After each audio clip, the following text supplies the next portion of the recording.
اعوذ باللہ من الشیطان الرجیم بسم اللہ الرحمن الرحیم۔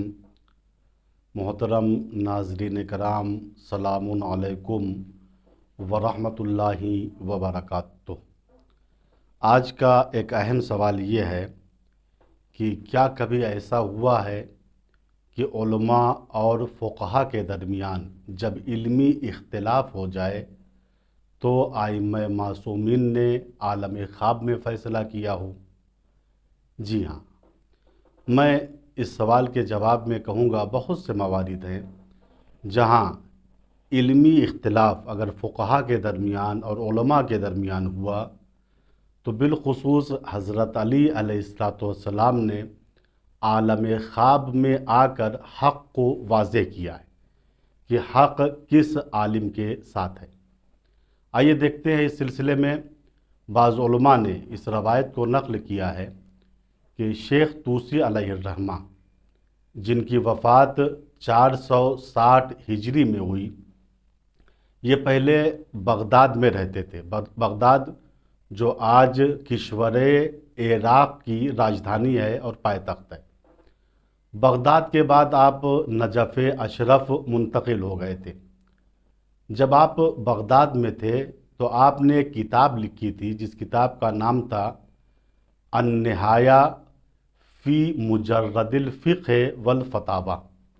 یہ کتاب مسائل فقہی پر مبتنی تھی اور اس کے اندر حلال و حرام کی باتیں لکھی ہوئی تھیں۔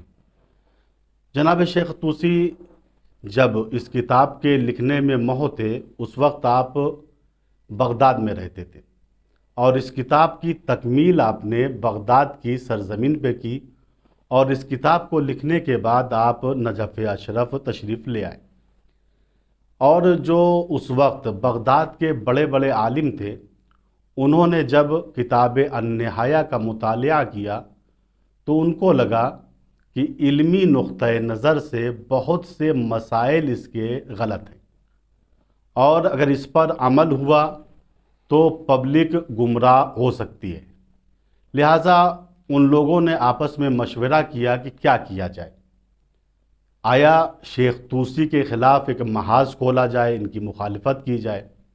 اور یہ ہو نہیں سکتا ہے، چونکہ شیخ طوسی اس وقت کے سب سے بڑے عالم دین ہیں۔ لہٰذا انہوں نے آپس میں طے کیا، جو بغداد کے بعض علماء تھے اور جس میں سے 3 اہم عالم ایسے تھے جن کے نام اس طریقے سے ہیں، جناب حسین ابن مظفر حمدانی، عبد الجبار رازی اور حسن ابن حسین حسکانی۔ یہ 3 پائے کے عالم دین بغداد سے اس زمانے میں نجف کی طرف چلے۔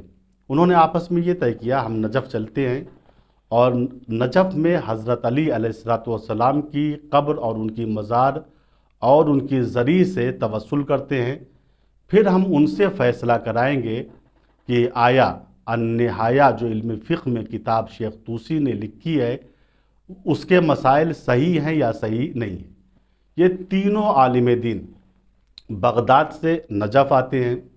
انہوں نے 3 دن روزہ رکھا اور چوتھی شب ان لوگوں نے خواب دیکھا، اور تینوں نے ایک ہی خواب دیکھا۔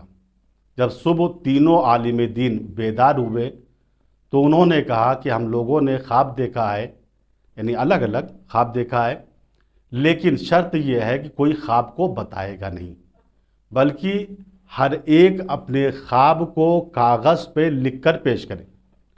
تینوں عالم دین جو تھے انہوں نے اپنے اپنے خواب کو لکھ کر سامنے رکھا تو دیکھا من و ان، جو پہلے نے خواب دیکھا تھا وہی دوسرے نے دیکھا، جو دوسرے نے دیکھا تھا وہی تیسرے نے دیکھا۔ خواب میں جو دیکھا تھا اور تحریر کیا اس میں یہ لکھا تھا کہ شیخ طوسی نے جو کتاب النہایہ لکھی ہے اس کتاب کی عظمت اتنی ہے کہ آج تک ایسی کتاب علم فقہ میں نہیں لکھی گئی، اور اس کی وجہ یہ ہے، مولا نے فرمایا لِأَنَّ مُصَنِّفَهُ اعتمد فی تصنیفہ علی خلوص النیت للہ، چونکہ کتاب النہایہ کے مصنف شیخ طوسی نے اس کتاب کو لکھنے میں قربتاً اللہ کی نیت کر رکھی تھی، ان کی نیت خلوص پر مبنی تھی۔ خیر، ان لوگوں نے اپنے خواب کو تحریری طور پر پیش کرنے کے بعد جب دیکھ لیا سب کا خواب ایک ہے، تو شیخ طوسی سے معذرت کرنے کے لیے ان کی گھر کی طرف چلے، اور جیسے ہی شیخ طوسی کے گھر کے پاس پہنچے تو کیا دیکھا، شیخ طوسی اپنے دروازے پہ کھڑے ہوئے مسکرا رہے ہیں، اور انہوں نے مسکرا کے ان تینوں علماء سے یہ کہا کہ لم تسکنوا حتی سمعتم قول امیر المومنین علی علیہ الصلوۃ والسلام، تم کو میری کتاب نہایہ کے بارے میں اس وقت تک یقین نہ ہوا، اس کی سچائی کے بارے میں اس وقت تک اطمینان نہیں ہوا جب تک حضرت علی علیہ الصلوۃ والسلام نے تمہارے خواب میں آ کر اس کی تائید نہیں کر دی۔ جیسے شیخ طوسی نے یہ کہا، یہ تینوں علماء گھبرا گئے اور گھبرا کے یہ پوچھتے ہیں، شیخ طوسی ہم لوگوں کا خواب تم کو کیسے معلوم ہوا؟